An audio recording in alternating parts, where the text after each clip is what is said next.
Paano ang tamang pag-install ng ridge roll?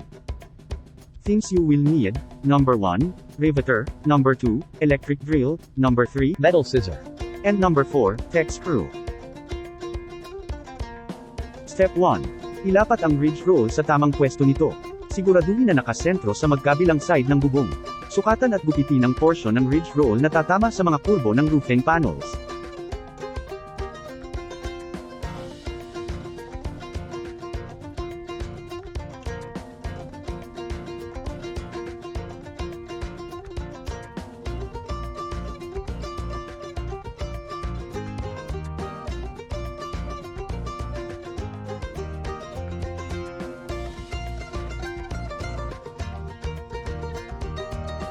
Step 2. Sukatan at gupitin ang portion ng ridge roll na tatama sa end flashing.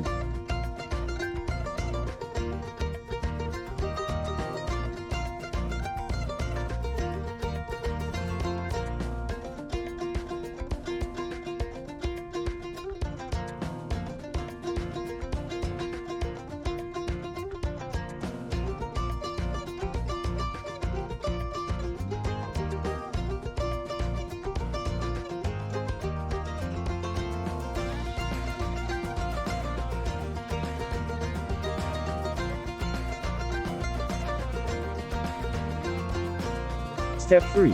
Kalasin ang end flashing sa magkabilang gilid, at ipasok sa loob ng dugtungan ng flashing ang dulo ng ridge roll.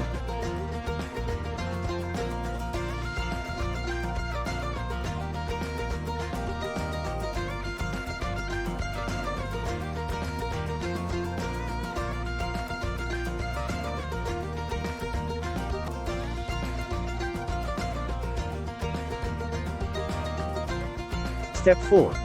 Bago ikabit, siguraduhin na tama ang pagkakalapat ng ridge roll sa bawat kurbo at loob ng end flashing.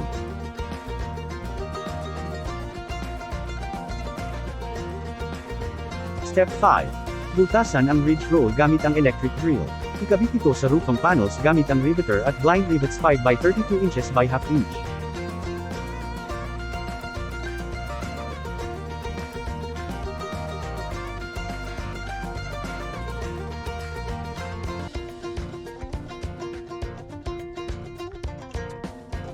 Step 6. Ayusin ang dugtungan ng end flashing para hindi pasukin ng tubig ulan.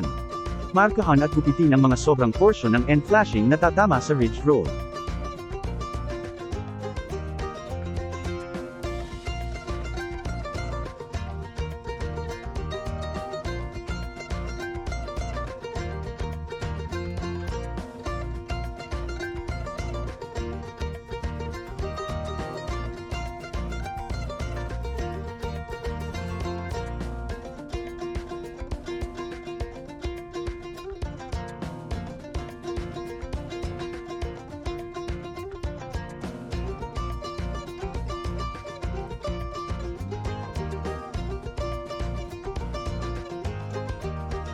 Step 7.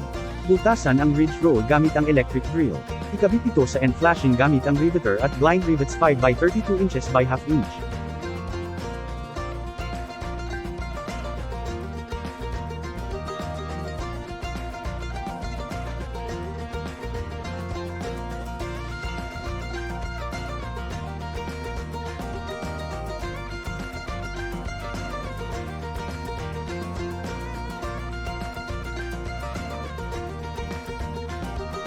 And we are done. To order, please call or text our hotline numbers.